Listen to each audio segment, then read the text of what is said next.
Hello and welcome to Daily Records, and today's album is the album released on October 1st, 1971, Teaser and the Firecat, released by Cat Stevens, or as some of you may prefer to call him, Yusuf Islam. This was his fifth album, and like I said, it came out in 1971. There's 10 tracks on the album, but 3 of them were hits that you probably know: Morning Has Broken, Moonshadow, and Peace Train. Now, incidentally, he also wrote a children's book with the same title, Teaser and the Firecat, that he illustrated. And it was the characters here. This is Teaser and his pet Firecat. And they attempt to put the moon back in its place after it falls from the sky. So that's what the book's about.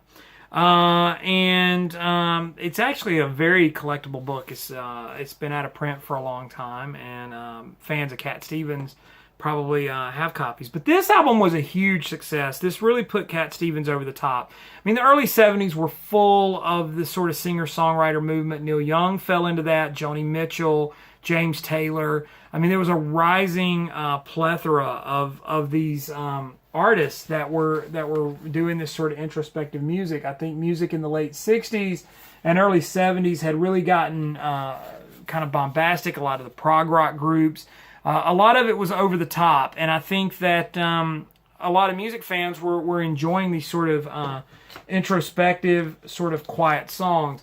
Now, Wes Anderson fans are familiar with this album because the opening track is "The Wind," as featured in the Wes Anderson film Rushmore.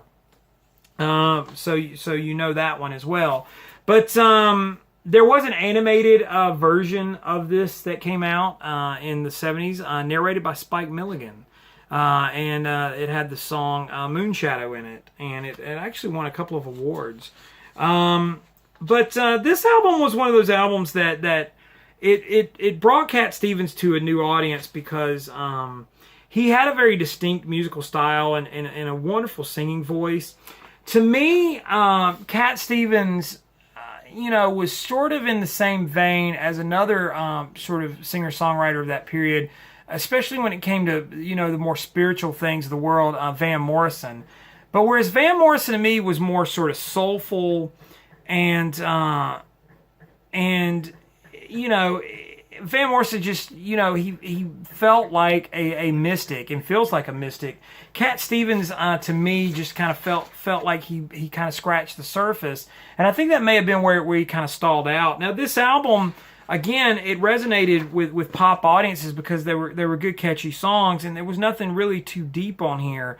So I think just as a enjoyable album to put on and listen to, this album, had that kind of mass appeal because I don't think he was reaching too deeply or kind of swinging for the fence. I think he was following, this sort of creative muse. And I mean, Cat Stevens has had a long career, Yusuf Islam, and he's still very respected, inducted into the Rock and Roll Hall of Fame a few years ago. And but I mean, I think his sort of hugeness or popularity in the 70s has really kind of disappeared a little bit into a time capsule. But I mean, Cat Stevens was one of the big stars of the 70s and one of the big stars of that early 70s singer-songwriter movement. Think Carole King, even Tapestry and things along those lines. I think you might kind of get in the realm of Cat Stevens. But hey, what do you guys think about Cat Stevens, and what do you think about Teaser and the Firecat? I think it's an enjoyable album. Comment down below, let me know. Check out my other channel, Tommy Burton's VC channel. I go into more depth and detail and show kind of stuff I'm obtaining in this ever-growing record collection. I love interacting with you guys, so thank you so much for reaching out or taking time to comment. Follow me on Instagram and Twitter. It's TommyBurton75. And in the meantime, I'll see you all again tomorrow with another Daily Record.